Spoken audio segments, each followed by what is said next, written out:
کوي. بعض کسان وی جی د زکات نصاب ډیر کم دی, دا خو هر چا سره نن سبا شته او غریبی ډیره ده او مالداری زیاته ده. د زکات نصاب 52 تولې چاندي ده چې دا چا سره نو دا به زکات ورکي. خو د ضرورت سيزونه ته جدا دي.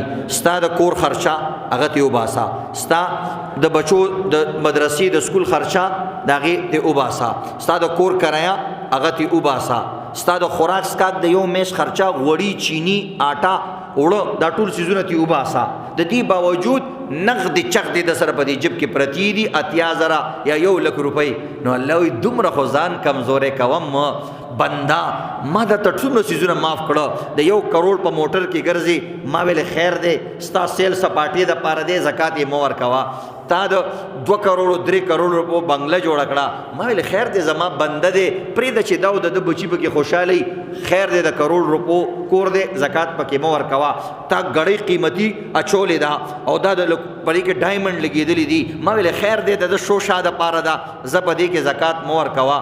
ستا د ګرمي جدا کپڑے, د سردی جدا کپڑے, ستا پټکې صادر د دینه علاوه, ستا واسکټونه کوټونه د دینه علاوه, ستا سپلې بوټان چپلې د دینه علاوه, ستا د بچي د دینه علاوه, ستا د خزو سوټ ابل ورځ د 30,000 روپۍ سوټ اغستې د دینه علاوه, لور د قیمتي سوټونه اغستې د دینه علاوه, د دې یو سیزم زکات مور کوا. کمی نقد چې سره دی جب کې پرتی دي, زما بنده دومره خرڅترګه کېږه تم د دینه خو لږ زکات ورکا.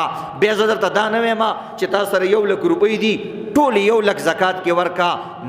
نه بندا تا خواري کړې ده, خدا خواري د سيزونه ما پیدا کړې دي. بیا هم درته زه نه وایم چې 1,00,000 ټول ورکا, په دې 1,00,000 کې صرف 2,500 روپۍ ورکا او دا نور ټول پیسې دي تا ته مبارکي. څومره کم زکات دی. نو بعضې کسان وایي چې 1,00,000 روپۍ خو نن سبا کمې دي, نو 1,00,000 خو ټولې خدای نه غواړي که نه. وایي په 40,000 کې یو 40 حصه, 10 حصه هم نه, 20 هم نه, 30 هم نه, په 40 حصه ما دپاره ورکه. ای زما بنده په دې یو کم 40 حصو باندې ته نه مړېږي. زه رب کائنات څومره عظیم یم, زه دنه صرف یو حصه غواړم, هغه هم ځان دپاره نه غواړم چې ته ماله راکړي زه دله اضعافا مضاعفا واپس ډبل ټریپل درکم. ستا د بچوم خیال ساتم, د نوسوم دی خیال ساتم, د دکانم دی خیال ساتم چې په کوم ځمکه ته اوسېږي دا ځمکه ما پیدا کړې ده, چې کوم اوبه تسکي دا ما پیدا کړي, چې د کوم آسمان د سایې لاندې ته اوسېږي دا ما پیدا کړی, کوم باران چې د باندې زه راوروم دا د کروڑونو روپو باران دی دا ما پیدا کړی دی. دا ټول څیزونه ما پیدا کړي او په 40 روپو کې در 40 حصه کوم او ته دومره دا ټول حصې خورې ځان لا سترګې دې نه خړېږي. یو عیسا کې د سترګې ماته خړې شي. نو دې وجې نه عزتمندو زکات ورکول پکار دي او زکات الله ډېر آسان کړی.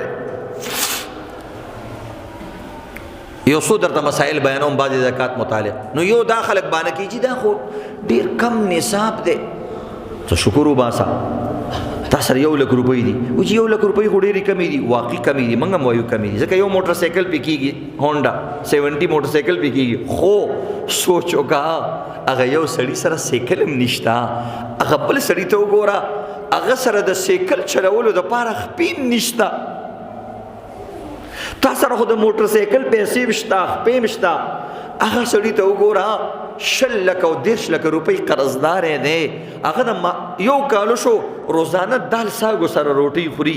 نو که ته د 1,00,000 نه 2,500 روپۍ ورکړي, ماښام به د هغې بچي چېرته چرګ پوخ کړي ځان لا, چېرته 3-4 میاشتې پسې چرګ وخوړو, چېرته 3-4 میاشتې پسې د دالو په ځای باندې چېرته بل خشې وخوړو, غوښې وخوړه. نو ته دې ته مه ګوره. اکثر کسان وایي مړه زه چې 2,500 ورکړم نو د غریب به پیسو شي. نه, د غریب پې کور آبادېږي. ته خو روزانه غوښې خورې, تا ته د غوښو قدر نه دی معلوم. ته د هغه سړي نه تپوس وکړه چې په دالو او ساګو خوړلو باندې د هغې غریبانانو د بچو خېټې خرابې شوې او روزانه د هغه او د ښځې او د بچو جنګي چې نن یې بیا دال پخ کړي دي او نن یې بیا ساګ پخ کړي دي. د هغې غریبانانو روزانه په دې خبره باندې جنګي چې روزانه ولې دا شی پخېږي, او ته دې خبرو کې چې په 2,000 روپۍ د غریب څه کېږي, د هغه پې 3-4 ټیمه ښه مزېدار سالن کېږي او یو میاشت پې هغه ځان بچو له الوا پخولی شي چې لږه لږه راوړي. دې وجې نه عزتمندو انې بانې نه دي کول پکار. یو سړی کامچور به د ځان نه جوړې, که زکات ورکې ورکا، که نه ورکې مو ورکوا. انې باندې بنکې چې ته پروا نه کې د اسلام، نو الله وی لا ابالي، زم ګورې د چا پروا نه کومه. ان بطش ربک لشدید، زما نیولم ډېر سخت دی. چې ته کومه روپۍ چې مال راکې غم مال نه راکې، خپل رور لی ورکې، خپل وراره لی ورکې، په ما دې څه احسان دی؟ هم چې سبا ته غریب شي همغه رور یې تاله واپس درکوي، نو تا مال